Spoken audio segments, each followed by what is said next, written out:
Dinner that night was supposed to be another quiet family meal, the kind where everyone pretends nothing has been simmering for years until one careless sentence finally cracks the surface. I am Haley Moore, an architect living in Raleigh, North Carolina, and for most of my life, I have been compared to my sister in ways that made even breathing around my parents feel like a competition I never entered. As the table filled with conversation, Tessa talked excitedly about her newest contract, a modest interior project that sounded more like a student showcase than a breakthrough. Yet every word out of her mouth drew applause from both Mom and Dad. They leaned forward, asking about colors, materials, her vision. I watched silent, letting their voices blend into the hum of the kitchen light. Then Mom smiled across the table and said something that made the air feel colder. Dad repeated it, his tone proud, but cutting. "We wish you were even a fraction of your sister." The words landed heavier than they probably intended. I pushed my chair back steady enough to make sure every movement was deliberate. "Then she'll be thrilled to know she's about to start paying rent for this house." For a moment, no one breathed. Tessa coughed into her glass, water spilling down her wrist. Mom's face turned pale, and Dad looked like he'd forgotten how to speak. Forks clinked against untouched plates. That was the exact second the ground beneath our family began to shift, even if they didn't realize it yet. That night, everything changed. Have you ever been compared to someone you love as if your worth depended on their shadow? Tell me in the comments below. I'd like to know if you've ever felt the same. 5 years earlier, family dinners were more predictable than the weather. Back then, I was still trying to prove to myself that hard work could speak louder than favoritism. I had just started building my career as an architect in Raleigh, balancing design deadlines with the quiet hope that one day my parents would see me for who I was rather than who I wasn't. My family lived a comfortable middle-class life. My mother, Ruth, loved planning every weekend meal as if it were a small holiday. My father, Warren, took pride in keeping the same traditions that had defined our household for years. My sister, Tessa, worked as an interior designer and had an endless list of stories about her clients and projects. Every Saturday evening, we would gather around the same oak dining table. The conversation always followed the same rhythm. Mom would ask Tessa about her latest project, Dad would lean in impressed, and the air would fill with praise. Words like ambitious, talented, and gifted floated around the table so often that they became part of the wallpaper. I learned early on that silence was easier than trying to compete with perfection that already had an audience. Whenever I mentioned my own work designing affordable housing plans or staying late at the firm, Mom's eyes drifted to the kitchen clock, and Dad would hum politely before changing the subject back to Tessa's progress. It wasn't cruel, just habitual. They admired what they could see and understand, and architecture to them was too abstract to be impressive. I began to build my own routine. I rented a small apartment downtown, filled it with sketches and models that never left my drafting table.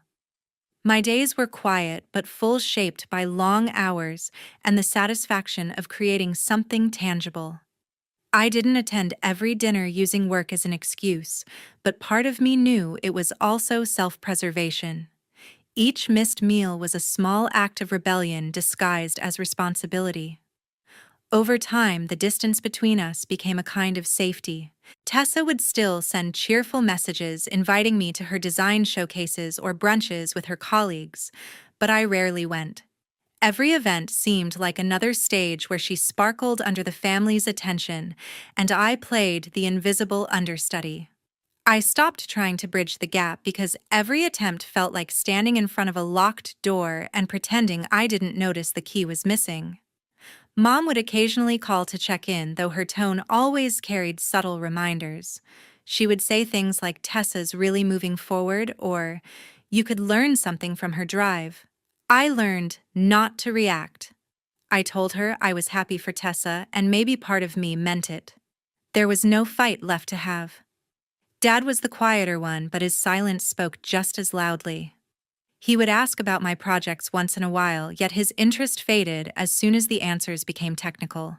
I realized then that approval in our family was less about success and more about performance, how loudly it could be celebrated. Still, I tried to believe that one day they would notice. Maybe they would visit one of my buildings or read an article about a project I had contributed to. Maybe pride could exist quietly, like mine did. But as the years went on, their admiration for Tessa only deepened, and my independence slowly turned into distance. I learned to stop expecting the balance to change. It was easier to build walls made of work than to keep standing in rooms where I was never really seen. Late one evening, my phone buzzed nonstop. I almost ignored it, assuming it was another late notification from work, but the screen showed Mom calling. When I answered, her voice shook in a way I had never heard before. She said Dad had made a bad investment, that the bank was threatening to take the house. Her words came out in fragments, breathless and trembling. I sat on the edge of my bed, still half in my work clothes, trying to understand what had happened. They needed money immediately. At that time, I had been saving for a small apartment of my own. Years of long nights and careful budgeting had finally brought me close to affording a down payment. Listening to Mom's panic, though, that plan felt selfish and distant. I didn't hesitate. Within an hour, I transferred most of my savings to her account. She cried with relief, promising that Dad would repay me once everything stabilized. The next morning, Dad called to thank me. His voice was composed but weary. He admitted that he had trusted the wrong partner and lost nearly everything in a property deal that went nowhere. He assured me it was temporary, that things would turn around soon. I wanted to believe him. I told myself it was just one setback, the kind every family faces. Weeks passed. I went back to my usual routine, though the sight of my empty savings account quietly haunted me. I didn't tell anyone, not my colleagues, not even my closest friend, because part of me felt that helping family was simply what decent people did. Still, the calls from home became more frequent. At first, they were just check-ins, little updates about how they were managing. But then one evening, Mom called again, her tone softer this time. She said the bank needed an additional payment to postpone foreclosure. "Just a little more," she whispered almost apologetically.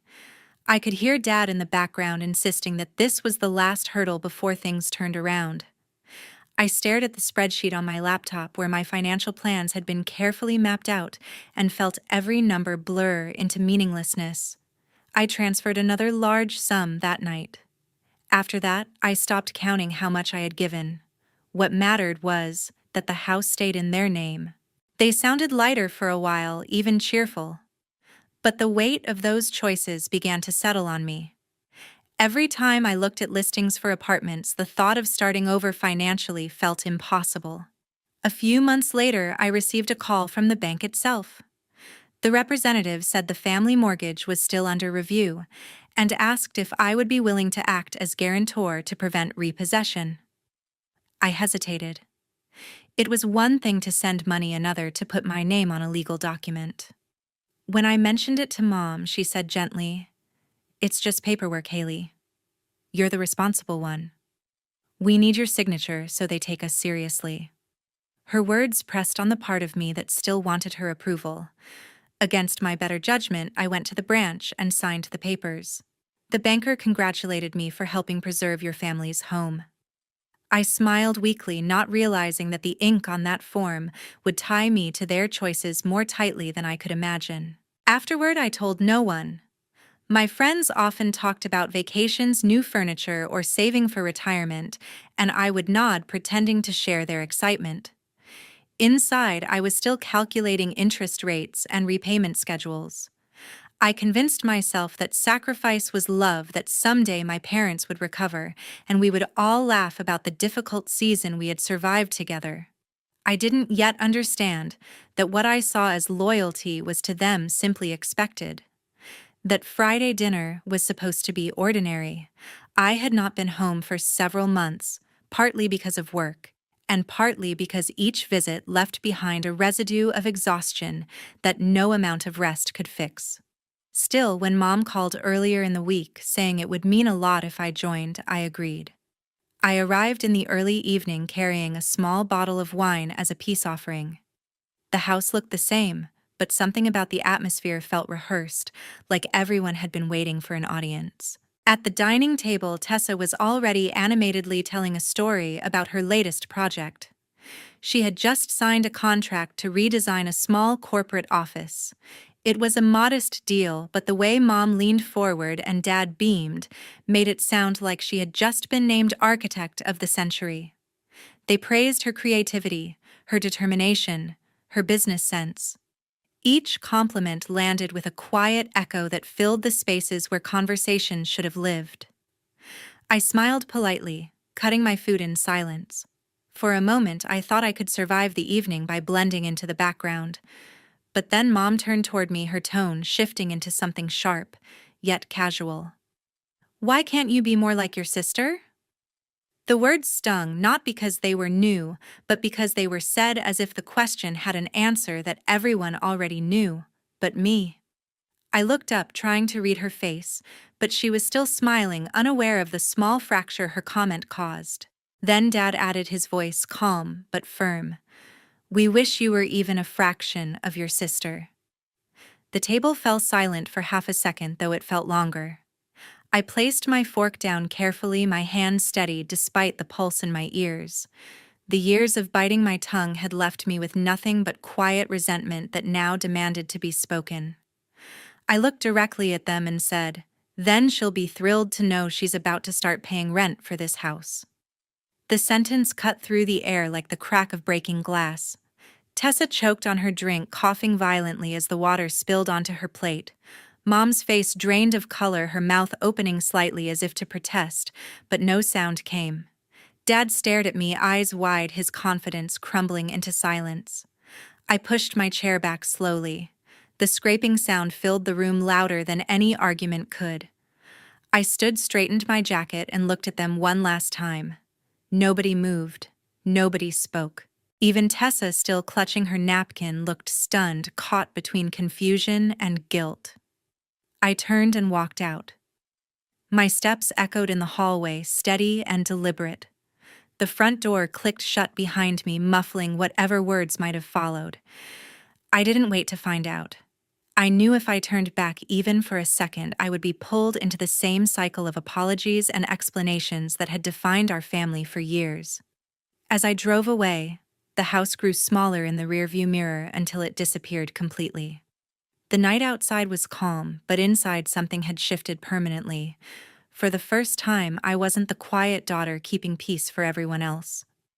I had finally said what needed to be said, and even though the silence that followed was heavy, it was mine to keep. In the weeks that followed, no one called, and I didn't either. The silence between us was thick, not angry, just hollow.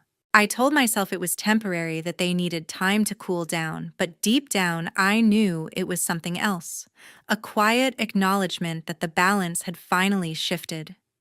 For once, I wasn't the one reaching out to make peace. I started by calling the bank.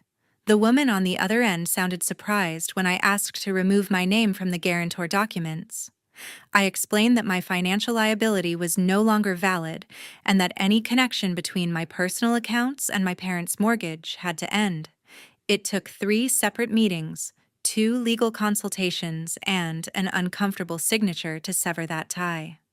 When the final confirmation arrived in the mail, I placed the papers neatly in a folder labeled "Closed." It was a strange kind of freedom, uneasy but real. At work, I threw myself into projects with a focus I hadn't felt in years. My firm had just landed a large urban development contract, and I was assigned to lead one of the design teams. The hours were long, but they filled the silence I brought home every evening. The more I worked, the more the weight of my family's shadow lifted. For the first time, my success didn't need to be validated by anyone else. One afternoon, while reviewing plans at a cafe near the office, I ran into Leah Collins, a former colleague who had left the firm 2 years earlier. She had always been one of the few people who understood me beyond small talk and work reports. We caught up for a bit before the conversation inevitably drifted toward family. When I hesitated, she said quietly, You don't owe them your peace just because they're your parents. I stared at my coffee, unsure how to respond. She added, if they never respected you, they never will. Stop setting yourself on fire to keep them warm. Her words stayed with me longer than I expected. That night, I replayed them in my mind over and over until they became less like advice and more like truth. It was the first time someone had said out loud what I had been too afraid to think. Weeks turned into months. I stopped sending money home. The first time I skipped transferring the usual amount, my hands shook, as if defying an unspoken rule. But nothing happened. No calls, no messages, no confrontation. The silence was strangely liberating. I began spending my weekends hiking, cooking for myself, even traveling short distances, simple things that used to feel like indulgences. Life was quieter, but it finally belonged to me.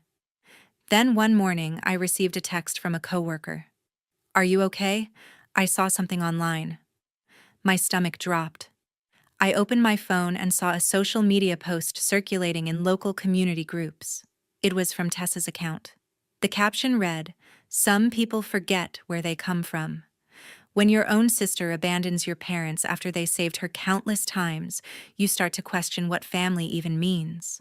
There was a photo attached, a smiling picture of our parents in front of the house I had once fought to save. I didn't comment. I didn't defend myself. The urge to explain had died somewhere between exhaustion and acceptance. Those who knew me didn't need proof. Those who didn't never would believe it anyway. I closed the app and went back to work. That evening, I sat by the window of my apartment watching the city lights blur into a soft glow. The world outside kept moving indifferent to my private battles. It was strange how silence once so painful could now feel like a form of healing. I had finally stopped apologizing for choosing myself. 2 months later, the messages started pouring in. At first, they were short and polite, as if my mom was trying to test the water. We're struggling a bit this month. Can you help just once? The next one came a few days later, more direct. You know your father's health isn't great, right? Then when I didn't respond, the tone changed entirely. The third message arrived late at night and read, I can't believe how cold you've become. After everything we did for you, this is how you repay us. I stared at the screen for a long time, the words blurring until they stopped meaning anything. Within a week, she switched from texts to emails. Long paragraphs filled with guilt, accusation, and disappointment. Each line seemed designed to wound, to drag me back into the role I had escaped. I didn't reply. I couldn't. I had learned that silence was sometimes the only language that didn't end in regret. Then came the day my dad showed up at my office. The receptionist buzzed me, her voice hesitant. There's a man here asking for you. Says he's your father. My heart sank. When I stepped into the lobby, he was already pacing, his jaw tight. His first words weren't greetings. Do you even understand what you're doing to this family? He said loud enough for a few nearby employees to glance over. I asked him to lower his voice, but he didn't. You've become selfish, Haley. Completely ungrateful. We raised you better than this. I felt the heat of humiliation creep up my neck. Before I could respond, he turned away, muttering, You'll regret this when you have no one left. After he left, whispers started circulating. Offices have their own rhythm of gossip, quiet enough to pretend innocence, loud enough to be heard. I noticed glances exchanged near the break room, hushed tones in the hallway. The pity was worse than the judgment. The following morning, Tessa posted something online. The caption read, Some people only care about themselves no matter how much family has done for them. It didn't mention my name, but it didn't need to. The photo attached was of our parents sitting on the porch looking tired and sad. Within hours, it had dozens of likes and comments, people praising her for being the good daughter. Colleagues I barely knew started looking at me differently. A few even unfollowed me. It was astonishing how quickly a private fracture became public entertainment. At lunch, Leah Collins, my friend and former colleague, found me sitting alone in the courtyard. She had seen the post, of course. "You don't deserve this," she said softly. "They're trying to make you feel guilty for saving yourself." I wanted to agree, but the knot in my chest was too tight. I managed a faint smile and said, "No, this time I'll handle it." That evening, after everyone left the office, I stayed behind. The city outside the glass walls hummed with life, but I barely heard it. I opened my file drawer and pulled out the folder labeled Property Documents. My hands didn't shake as they once did. I spread the papers across the desk: the deed, the mortgage statements, the notarized contracts. Every single document carried my name alone. I had paid the taxes. I had signed the contracts. I had kept the house from foreclosure when no one else lifted a finger. For the first time in months, anger replaced hurt. It wasn't the kind of anger that burned uncontrollably, but the kind that clarified everything. They had taken my silence as weakness, my kindness as obligation. The humiliation, the whispers, even the online mockery, none of it mattered as much anymore. What mattered was truth, and I finally held it in my hands. I gathered the papers, slid them back into the folder, and locked it away. The decision forming inside me wasn't impulsive. It was calm, deliberate, the kind that comes only after you've been quiet for too long.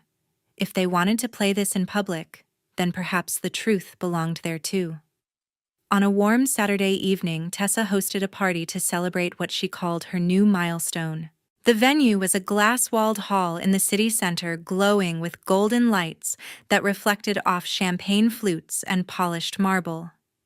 Guests in sleek suits and evening gowns filled the room, and cameras streamed every moment of her carefully staged triumph. Tessa stood near the podium, hairstyled perfectly, wearing a white satin dress that shimmered beneath the chandeliers.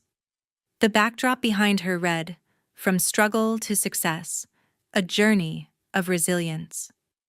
I arrived unannounced, dressed in a simple black dress that blended with the quiet edges of the crowd. Conversations faded momentarily as people turned their heads.